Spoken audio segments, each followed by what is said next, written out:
जय माता की मित्रों, आज शुरू करते हैं आज से मंगलदेव के पाठ। और चैनल का नियम भी है, आपने हर लग्न में हर ग्रह में देखा होगा कि जब किसी ग्रह का पाठ फर्स्ट भाव से शुरू करते हैं तो उस ग्रह के संबंध में कुछ बातें करते हैं, प्लस उस भाव के संबंध में भी कुछ बातें करते हैं। तो मंगलदेव अपने आप में क्रूर ग्रह है, युद्ध के कारक है, लड़ाई झगड़ों के कारक है। पाराशर जी कहते हैं कि मंगल देव में सत्व गुण और रजस गुण दोनों की प्रधानता है। नेता का तत्व होता है, ऐसा इंसान नेता भी बन सकता है, सेनापति बन सकता है। कद ऐसे इंसानों का बहुत ऊंचा होता है। भूमि पुत्र मंगल देव को बोला जाता है। अब भूमि पुत्र का मतलब हो गया कि भूमि का अधिपत्य या भूमि का देवता बहुत बार बहुत से पाठों में या बहुत सी बातों में यह बताया जाता है कि चंद्रमा के सानिध्य में या चंद्रमा की वजह से भूमि की जो उर्वरक क्षमता है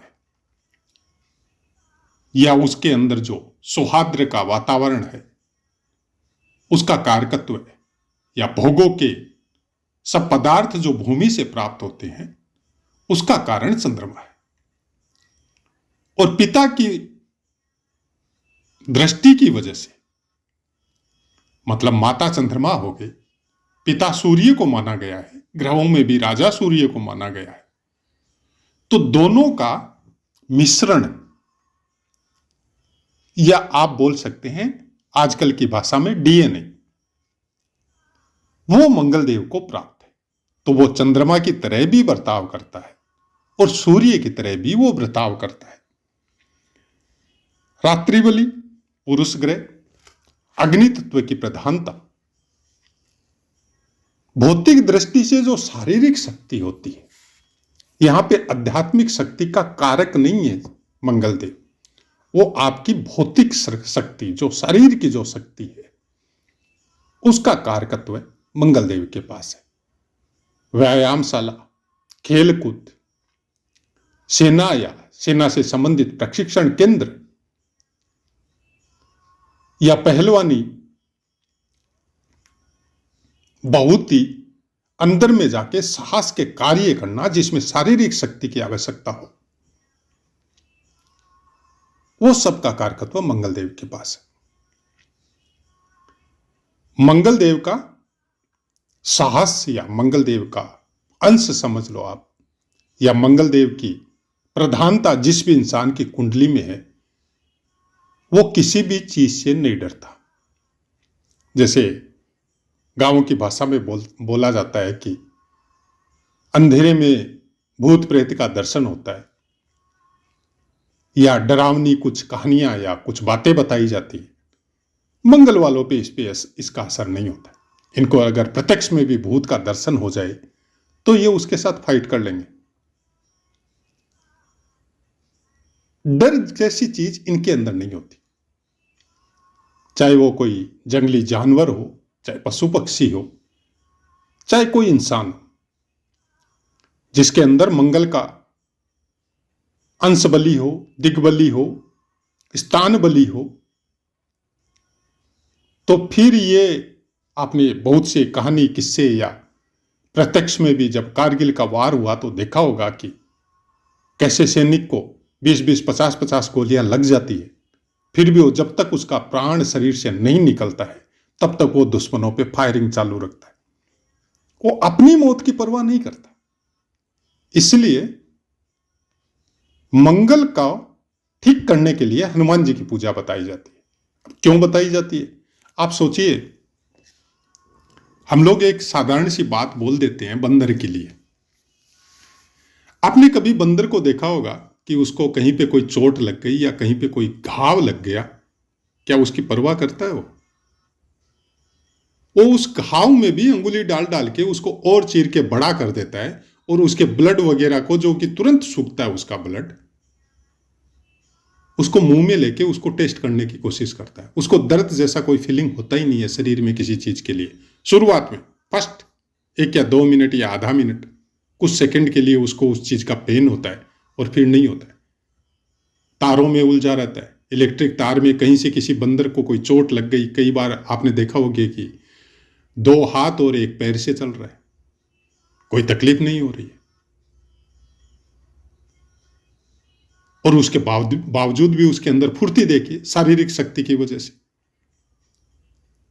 तो ये प्रत्यक्ष दर्शन है उसकी शक्ति का और उसकी फुर्ती का।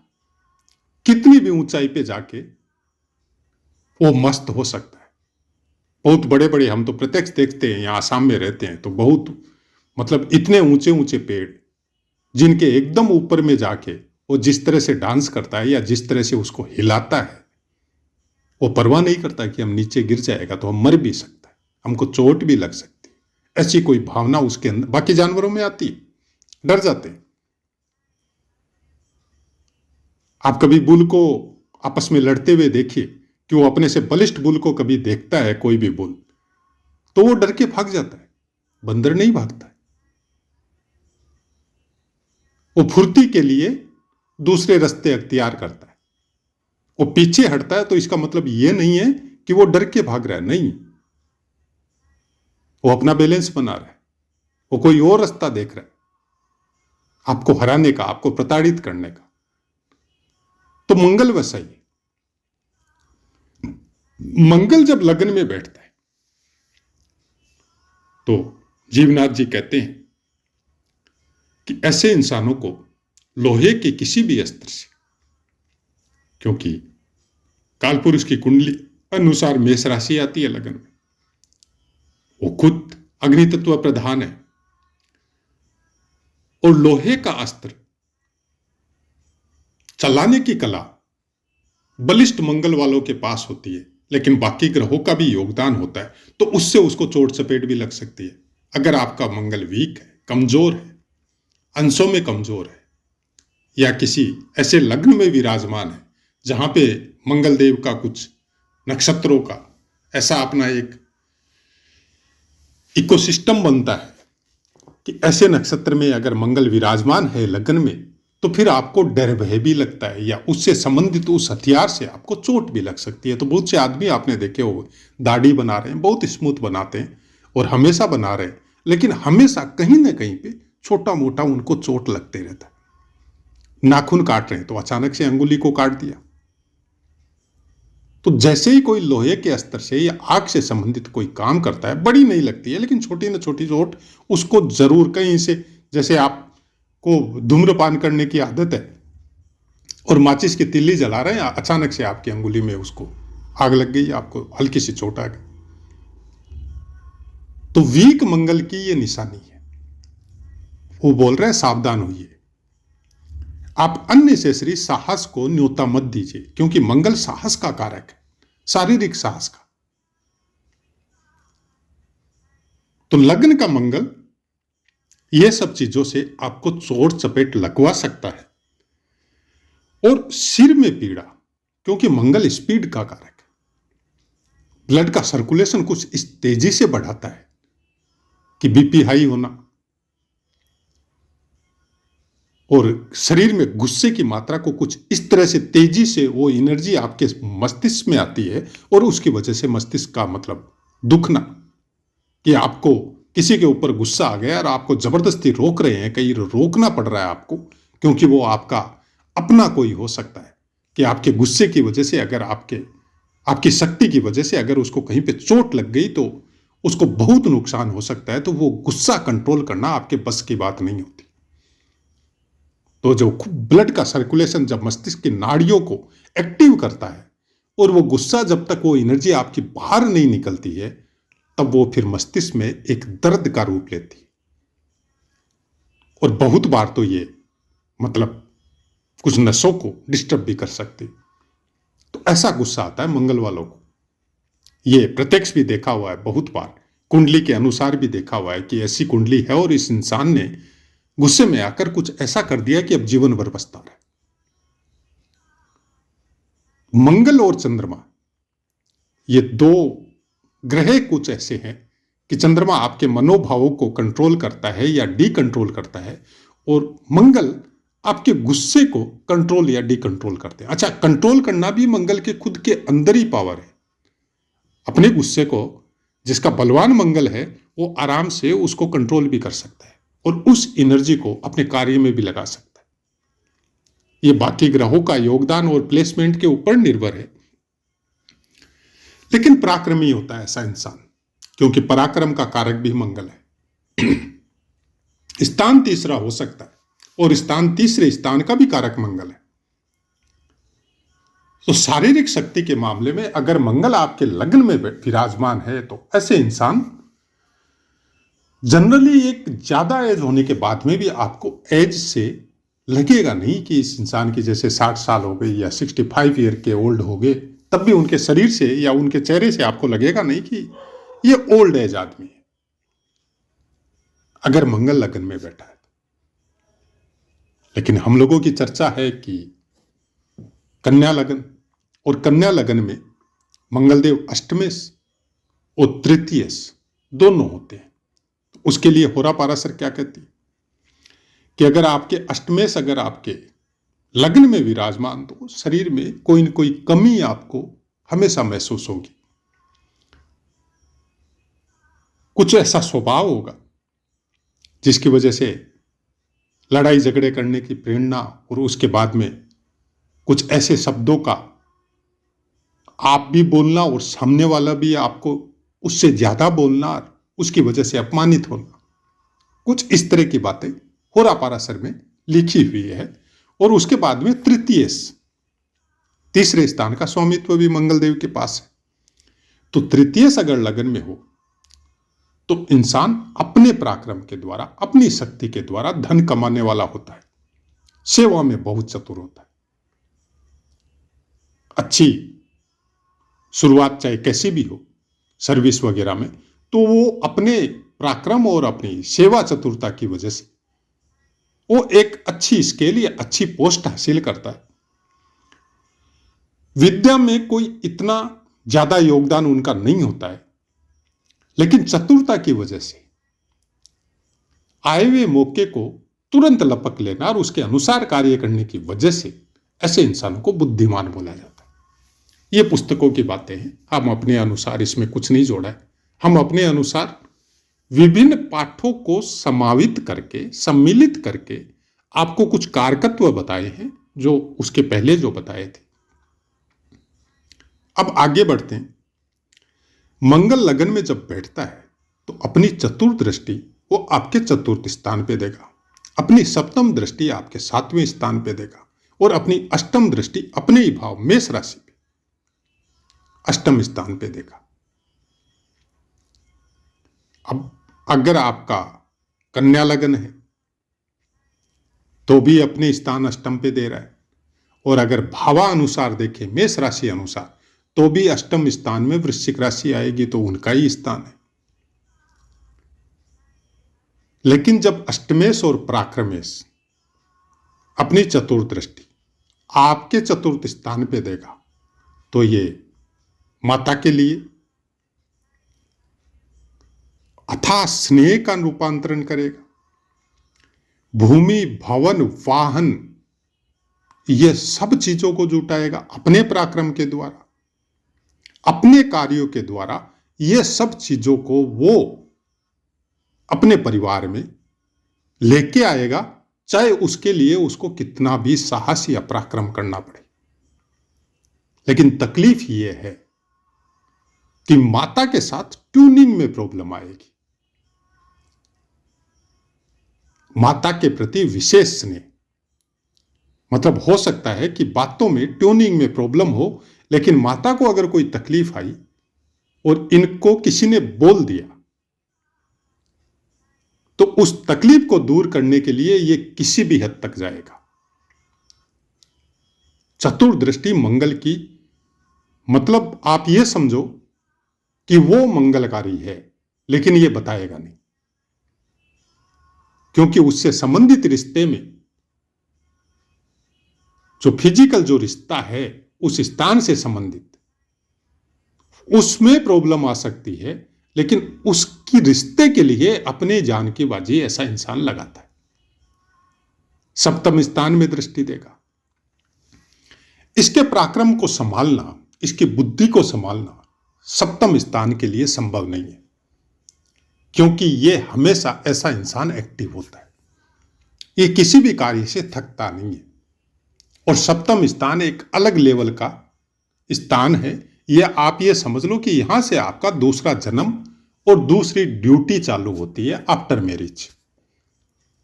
पहले आप अपने माता पिता के अधीन, अपने भाई बहनों का कर्तव्य, अपने माता पिता का ऋण उतारने का कर्तव्य, अपने जन्म स्थान को सब कुछ देने का कर्तव्य वो निभाते हैं। आफ्टर मैरिज आपके ऊपर कुछ कर्तव्य और भी आ जाते हैं, जिसमें फर्स्ट वाइफ, पत्नी, धर्म पत्नी, धर्म के अनुसार जिसका आपने वर्ण किया है वो धर्म पत्नी, और उसके बाद में आपके अपने बच्चे, अपना परिवार। तो यह सप्तम स्थान को डिस्टर्ब करता है। अगर सप्तम स्थान में भी मंगल प्रधान आपको अगर आपकी धर्मपत्नी मिले तो वहां पर ट्यूनिंग सेट होती है। देखा होगा कि आपस में पति पत्नी में रोज नोक झोंक होती है, लेकिन फिर वो एक रहते हैं। अगर कोई तीसरा घुस गया, उसी नोक झोंक का फायदा उठा के कोई ऐसा सोचे कि इनको डिस्टर्ब किया जाए, कोई तीसरा घुसने की कोशिश करता है, तो फिर दोनों मिलकर उसकी खाट खड़ी कर देते हैं। लेकिन अगर सप्तम स्थान में आपकी धर्मपत्नी का मंगल इतना स्ट्रांग नहीं है, तो फिर आपकी ऊर्जा को संभालना इनके लिए थोड़ा संभव नहीं है। यह पीड़ा आपको, आप पत्नी के विषय में गलत नहीं सोचेंगे, यह बात सही है, लेकिन पत्नी को आपसे डर लगना शुरू हो जाता है। अब उसको आप कैसे मैनेज करेंगे, और बाकी ग्रह उसके लिए क्या कर रहे हैं, क्योंकि मंगल अकेला तो है नहीं।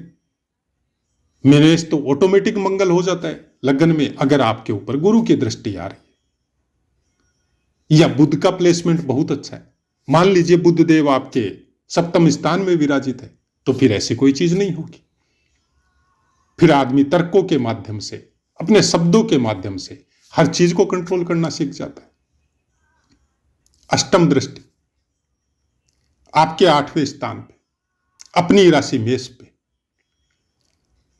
अगर ऐसे इंसानों को कुछ ऐसी कम्युनिटी मिल जाए, या ऐसा कोई गुरु का आदेश या गुरु का साथ मिल जाए, या पारिवारिक संस्कार कुछ इस टाइप का हो जाए, या इनका प्रारब्ध वहां पे ले जाए, तो ऐसे इंसान तंत्र मंत्र, आध्यात्मिक, योग साधना, ये सब लाइन में जा सकते, क्योंकि ऊर्जा की इनके पास कमी नहीं है। और ऊर्जा वाले मंत्र, जिसको हम लोग एक अलग टाइप की पूजा बोलते हैं, या अलग टाइप के जो शक्ति वाले मंत्र हैं, माता के हो, प्रायकर माता के ही होते हैं शक्ति वाले मंत्र, तो उनकी साधना में या उनसे संबंधित कोई कार्य करने में ये सब काम ऐसे इंसान कर सकते हैं। अचानक से कोई ऐसा कार्य किया जिसमें आपने सोचा ही नहीं था, उससे कई गुना ज्यादा आपको फायदा हो गया, और अचानक से ही कोई अपने स्वार्थवश आपने ऐसा कार्य किया जिससे आपको अपमानित होना पड़ा, वो भी अष्टम स्थान है। अचानक से आपके साथ कुछ ऐसा हुआ कि एक्सीडेंट हो गया और आपका बहुत बड़ी चोट वगैरह या हॉस्पिटलाइज होना पड़ा आपको, और जिंदगी भर उस संग में आप पीड़ा लेके भोग रहे। तो अष्टम स्थान बहुत सी चीजों का है, और हमने बहुत बार क्लियर भी किया है कि अष्टम स्थान अगर आपका डिस्टर्ब है और भौतिक दृष्टि से आप अष्टम स्थान को गलत मानते हैं, और बार बार आपके साथ ऐसा हो रहा है कि किसी ग्रह की दृष्टि अष्टम स्थान पर जा रही है और आपके साथ हमेशा कुछ न कुछ गलत होते रहता है, चाहे अपमान वाली बात हो, चाहे आपका बॉस आपको पसंद नहीं करता हो, या जहां पर आप सर्विस कर रहे हो वहां पर आपकी अनबन होती हो, जबकि आप कार्य ईमानदारी से करते हैं, क्योंकि ईमानदारी का भी कारक मंगल है। तो हमारा कहना इतना है कि ज्योतिष शास्त्र का अध्ययन कीजिए, उसमें थोड़ी सी रुचि लीजिए, कोई पुस्तक लेके आइए अच्छी, चाहे होरा पाराशर शास्त्र ही हो। नहीं समझ में आ रहा है, कोई बात नहीं है, आप उसका अध्ययन कीजिए, अगर अष्टम को ठीक करना है तो।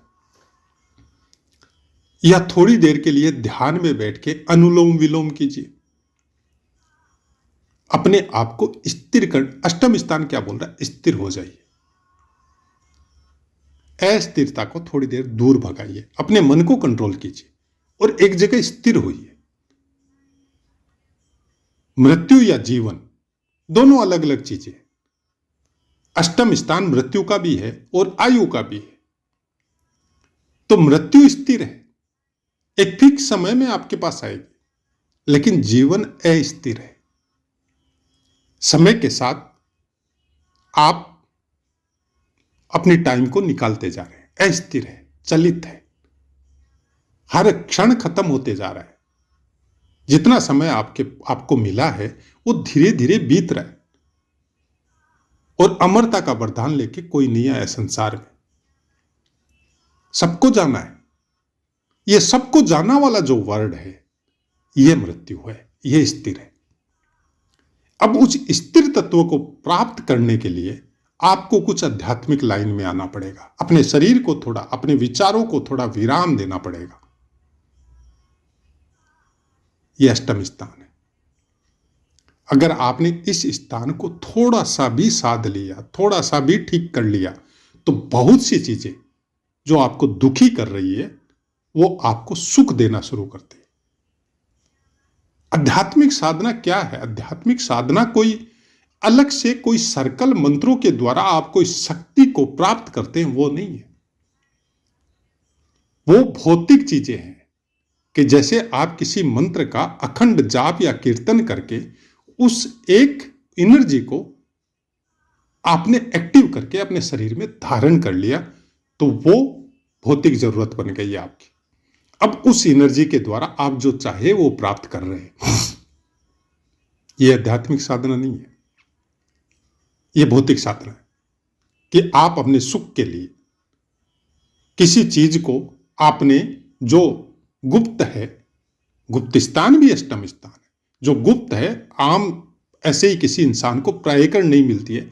कलयुग का अपना योगदान है। आजकल सब पुस्तकें, सब चीजें चैनल के द्वारा या पुस्तकों के माध्यम से आप पढ़ सकते हैं, लेकिन पढ़ना और सुनना और प्राप्त करना ये अलग अलग मैटर है।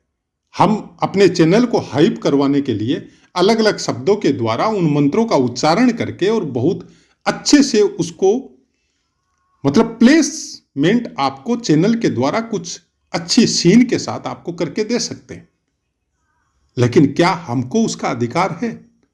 आज देखते हैं आप, हर आदमी बहुत बड़े प्रकांड विद्वान बन के आपके चैनलों में आते हैं और हर मंत्र का उच्चारण करके आपको बताते हैं कि आपका मंगल अगर ये है तो आप इस मंत्र की इतना लाख जाप कीजिए और पाठ कीजिए, ये विधि है, ये वो है, और उसके बाद में आपकी मंगल की पीड़ा का निवारण हो जाएगा।